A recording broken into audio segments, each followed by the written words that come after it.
Malipayo na pod nga pagbalik sa atong channel mga igsoon.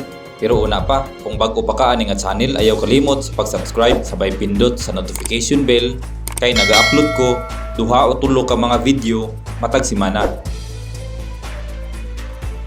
Karon atong isgutan kung anong napasira ang ABS-CBN ug sa unsa ka nga mga rason napasira ang ABS-CBN. Tungod ba sa kasuko sa atong mahal nga presidente? O tungod ba ni Pastor Apollo Kibuloy kay gihagit kini ni Vice Ganda o ning expire lang yun ang ilang franchise period. Kini mo'y atong mahibaw-an karon sa atong istorya.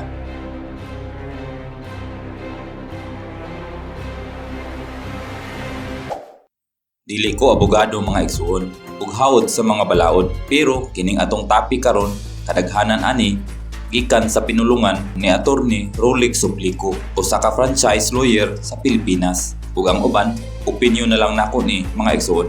Sumala pa ni Attorney Suplico, no one is above the law. Ug dugang pa pud niya nga the law may be harsh but it is the law. Ug sumala pa pud niya nga ang franchise usa ka balaod ug kini nga balaod is Republic Act. Ug dili tanan nga gi-file sa congressman ug sa mga senador mahimong balaod. Dili daw pwede pukson ang Congress aron mohimo og usa ka balaod. Ug sumala pa pud sa balaod sa Pilipinas nga mahimo lang ang Republic Act diha sa Congress ug sa Senado. Ug dugang pa pud niya nga ang balaod nga ihaon o i-file diha sa Congress, kinahanglan mo agi kini og tulo ka mga reading sa Congress ug tulo sab ka reading sa Senado. All appropriation, revenue ug tariff bill o local application, tanan nga mga private bills kinahanglan magikan gyud sa Congress exclusively, pero pwede kining amindahan sa Senado. Naay tulo ka mga sanga ang gobyerno sa atong nasod. Ang nag-una sa balaod mao ang legislative body, diin mao ang Congress ug ang Senado. Ikaduha mao ang executive, diin mao ang presidente sa Pilipinas. Ug ang ikatulo mao ang judiciary o ang Korte Suprema. Kung naay balaod nga dili matakdo sa Congress o sa executive, diri na musulod ang judiciary o Korte Suprema. Ug ang pangutana asa dapit na bilong ang NTC.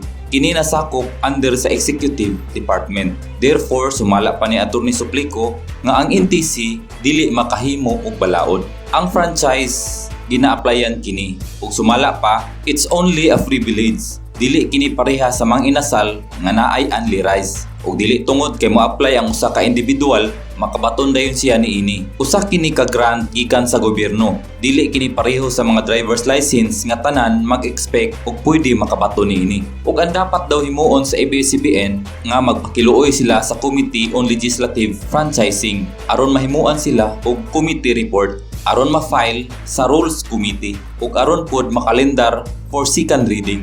Ug diri sa second reading sa Congress, dibatihan kini ug butuhan. Ug kung mulusot, ikalendar na pud kini sa third reading. Ug kung mulusot na pud, pwede na kining apruban. Then ipasa kini sa Senado. Then kini nga process mao gihapon sa Senado. Ang first reading, second reading ug third reading. Ug kung maapruban kini sa Senado, padulong na kini sa lamisa sa presidente. Ug kung pirmahan kini, then balaod na ang usa ka franchise. Ug kung mo expire na pud kini, balik na pud kini sa unong. Ing-ani kalisod mga igsoon. Ug sumala pa pud ni Attorney Suplico, dili pwedeng mag-una ang hearing sa Senado, kundi mag-una kini sa Congress. Tungod kay maunay nakalatid sa balaod. Mao nga ang ABS-CBN wala nay katungod nga magsigi og kuhit sa NTC o bisan kinsa nga komisyoner sa NTC. Tungod kay tuwa na sa Congress ang ilang pag-asa. Igo lang nag-enforce ang NTC sa balaod nga naa na ilalom sa ilaha nga hinimo sa Congress. Pero ang problema, dili nato mapugos ang Congress nga i-approve ang usa ka balaod o bill. Tungod kay dili tanan Congress mag-like sa usa ka balaod ug naapoy mag-oppose niini.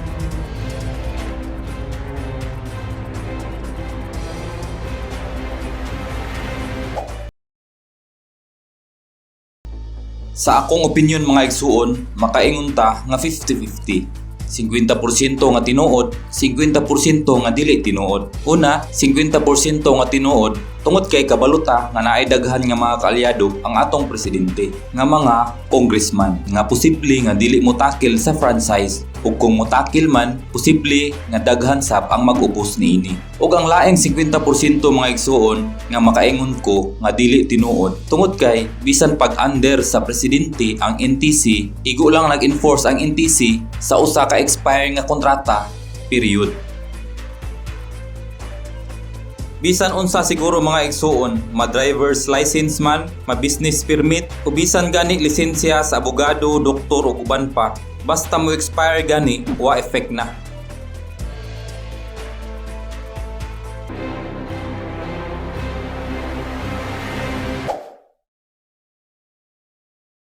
Atong nahinumduman mga igsuon nga gihagit ni Vice Ganda si Kibuloy nga kung napahunong niya ang linog, basin mapahunong pud niya ang probinsyano. Ug ang tubag ni Pastor Apollo Kibuloy kay Vice Ganda, ingon niya nga pili lang kung pila ka bulan, basin dili lang ang probinsyano ang masira, basin apil na pod ang inyong network. Resulta jud kaha kini sa power ni Kibuloy mga igsuon ang pagsira sa ABS-CBN. Ang ako lang maingon ani mga igsuon, who knows? Basin mao jud ni ang power ni Kibuloy nga hilig og mang-stop. Siguro dili nato ikalimod mga igsuon nga mauni nga channel ang kasagaran nato nga namathan ug nahimo na sab nga part sa atong inadlaw-adlaw nga panginabuhi ug ginakuhaan nato og mga balita ug mga entertainment ug kumbaga pampalipas oras sa panahon nga wala tay trabaho. Pero wala nagpasabot nga napasira ang ABS-CBN katapusan na pod nato ug sa atong TV. Gawas lang kung bagko pa ang atong TV nga napalit ug unya maura pod nga channel ang makuha sa antena. Kana makahuna-huna jud ta og labay sa atong TV. Joke lang bitaw mga igsuon. Dili ang press freedom diri ang gipasira sa NTC mga igsuon. Kung dili gipasira nila ang usa ka establishmento tungod kay expire na ang kontrata.